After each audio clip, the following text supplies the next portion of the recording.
اعوذ باللہ من الشیطان الرجیم بسم اللہ الرحمن الرحیم رب اشرح لی صدری ویسر لی امری واحلل عقدۃ من لسانی یفقہوا قولی ربی زدنی علما۔ آپ کا کوشچن ہے کہ خدا نہ خواستہ کسی کے پیرنٹس فوت ہو گئے ہوں یا پھر ریلیٹیوز فوت ہو گئے ہوں یعنی فوت شدگان کے لیے کوئی کون سا ایسا عمل کیا جائے کہ جس کا ثواب ان کو مرنے کے بعد بھی ملے۔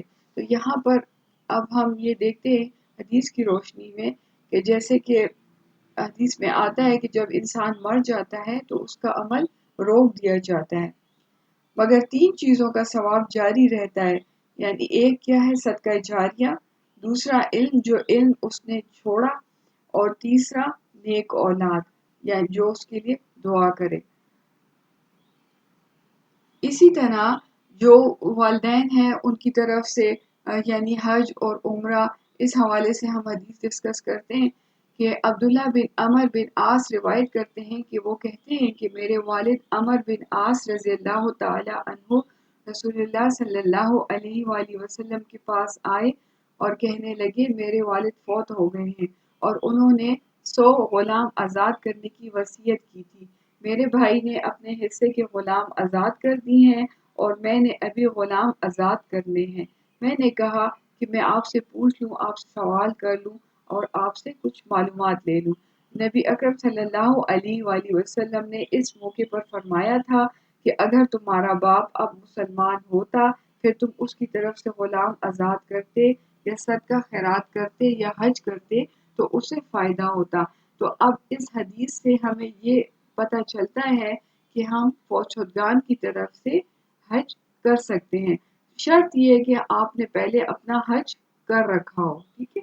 اب صدقہ خیرات کی طرف آتے ہیں کہ صدقہ خیرات کرنے کا ایسا کون سا طریقہ ہے کہ جس کا ثواب مرنے والوں کو ان کے مرنے کے بعد بھی پہنچے۔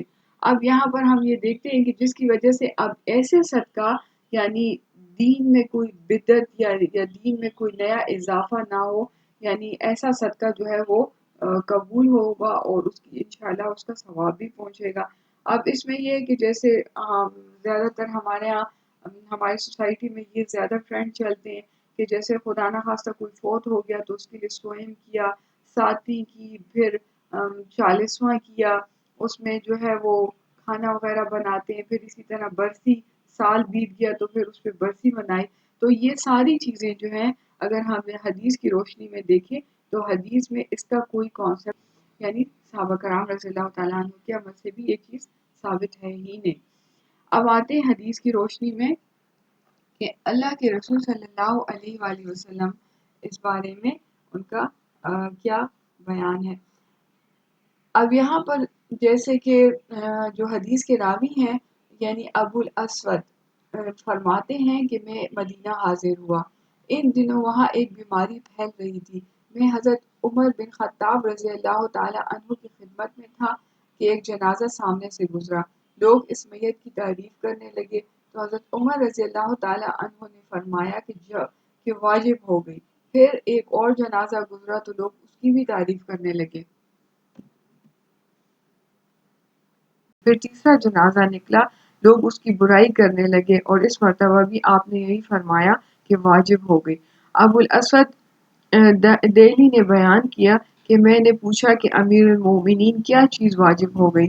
آپ نے فرمایا کہ میں نے اس وقت وہی کہا جو رسول اللہ صلی اللہ علیہ وآلہ وسلم نے فرمایا کہ جس مسلمان کی اچھائی پر 4 شخص گواہی دے دیں اللہ اسے جنت میں داخل کرے گا۔ ہم نے کہا اور اگر 3 گواہی دے دیں؟ آپ نے فرمایا کہ 3 پر بھی۔ پھر ہم نے پوچھا اور اگر 2 مسلمان گواہی دیں؟ آپ نے فرمایا کہ 2 پر بھی۔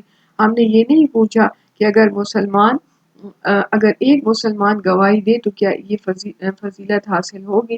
مقصد یہ ہے کہ مرنے والوں کی نیکیوں کا ذکر خیر کرنا اور انہیں جو ہے نیک لفظوں میں یاد کرنا جو ہے وہ زیادہ بہتر ہے۔ اب یہاں پر مرنے والوں کے متعلق اہل ایمان نیک لوگوں کی شہادت جس طور پر بھی ہو وہ بڑا وزن رکھتی ہے نا۔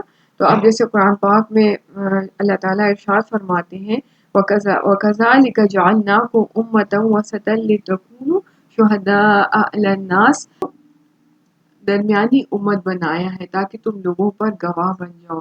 شہادت کی یہ ایک صورت یہ بھی ہے جو کہ یہاں پر حدیث میں جس کا ذکر آ چکا ہے۔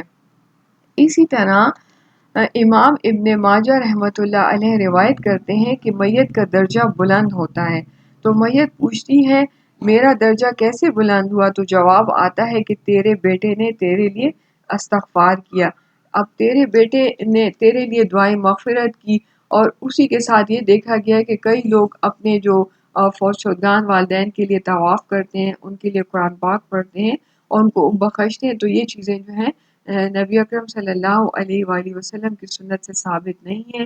پورا حج یا پورا عمرہ جو ہے آپ میت کی طرف سے کر سکتے ہیں، انشاءاللہ تعالی اس کا ثواب ان کو پہنچے گا۔ اسی تو یہ ہمیں حدیث سے یہ ساری چیزیں واضح ہوتی ہیں اور یہ سنت سے ثابت ہے کہ یعنی ہمیں میت کی طرف سے قرآن پاک بخشنا یا تلاوت پڑھ کے بخشنا یا نوافل پڑھ کے بخشنا، یعنی اس کی کوئی دلیل آپ صلی اللہ علیہ وآلہ وسلم کے عمل سے ثابت نہیں ہے، اور کوئی دلیل ہمیں صحابہ کرام رضی اللہ تعالیٰ عنہ کے عمل سے بھی نہیں ملتی حدیث میں۔ تو آج تک کے لیے اتنا ہی کافی ہے، اور انشاءاللہ تعالیٰ پھر نیکسٹ مزید آپ کے کوشچن کا آنسر کریں گے۔ دعا پڑھ لیتے ہیں۔ سبحانک اللہم و بحمدک اشہد ان لا الہ الا انت استغفرک استغفرک استغفرک و اتوب الیک۔ السلام علیکم ورحمۃ اللہ وبرکاتہ۔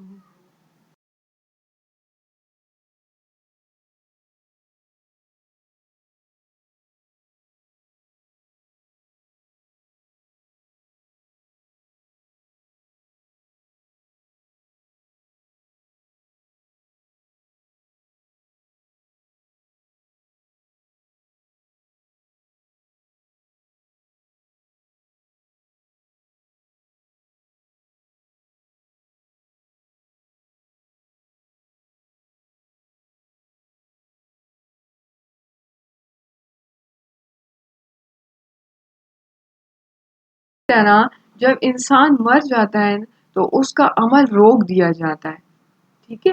یعنی حدیث میں آتا ہے کہ جب انسان مر جاتا ہے تو اس کا عمل روک دیا جاتا ہے، سوائے ایک تین چیزوں کے، یعنی جس کا ثواب جاری رہتا ہے۔ وہ تین چیزیں کون سی ہیں؟ ان میں سب سے پہلے ایک صدقہ جاریہ، دوسرا جو ہے جو علم اس نے یعنی لوگوں کو سکھایا علم ہے، اور تیسرا جو ہے نیک اولاد جو اس کے لیے دعا کرے۔